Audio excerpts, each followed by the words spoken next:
Daily ఈ video చేస్తున్నందుకు sorry, but ఏంటంటే కొంచెం గట్టిగానే హర్ట్ అయ్యాం. అంటే నేనే కదా మా ఫ్రెండ్ కూడా. ఇష్టం లేకుండా పెళ్లిళ్ళు చేసి దొబ్బించుకుంటున్నారు కదా.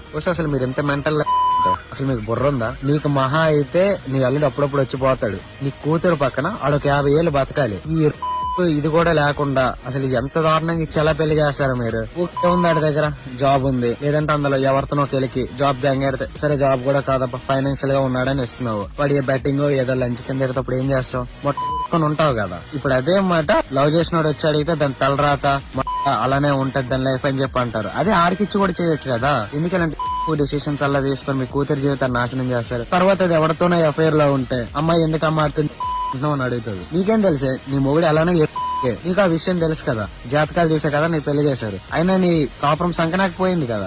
మళ్ళీ యాస్టీజ్ నీ కూతురు కూడా అలానే చేస్తానంటాడంటే మీ రిలేషన్స్ గురించి లైక్ ఊర్లో ఎవడేమో అనుకుంటాడు అన్న మైండ్ సెట్స్ మార్చుకోండి అబ్బా.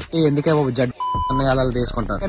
జీవితం ఎలాగో పోయింది. నీ మొగుడు ఎలానో ఆ విషయం నీకు తెలుసు. నీ కూతురు జీవితం కూడా అలాగే పోవాలని చేస్తున్నావు చూడు. నువ్వు తెలివైందని జాబ్ ఉన్నోడికి ఇవ్వడంలో ఇచ్చేయడంలో తప్పులేదు. కానీ అట్లీస్ట్ నీ కూతురు నొప్పించాలి కదా. నేను చచ్చిపోతానని బెదిరించి చేస్తే అది ఏం నిలబడుతుంది? ఎనివే మళ్ళీ ఇంకొకసారి సారీ చెప్తున్నా. ఖచ్చితంగా ఈ జీవితాలు సంకనాకపోతే పోతాయి. నీ మొగుడు ఎలాంటోడో నీకు తెలుసు. ఈ జాతకాలు ఇవన్నీ చూస్తే నీకు పెళ్లి చేశారు. నీ మొగుడు మంచోడనే చెప్పారు. నీ కూతురు ఒక 7-8 సంవత్సరాల వరకు ట్రావెల్ అయింది. వాడేంటో దీనికి తెలీదా? నువ్వు నీ డెసిషన్స్ ఏమన్నా చేయడని కరెక్ట్ అని చెప్పి మాట్లాడుతున్నావు. ఎలాగో నీ జీవితం సంఖ్య అయిపోయింది. అట్లీస్ట్ నీ కూతుర్ల గురించి కొంచెం ఆలోచించండి అబ్బా. లేదు మా ఇష్టం మేము ఇలానే ఆలోచిస్తామంటే ఇంకేస్ వాడు మంచోడు కాకపోతే ఆ రోజు ఎర్రపుకులా బాధపడతావు నువ్వే. నాకు తెలిసి మీలాంటి తల్లులు అసలు బాధ కూడా పడరు.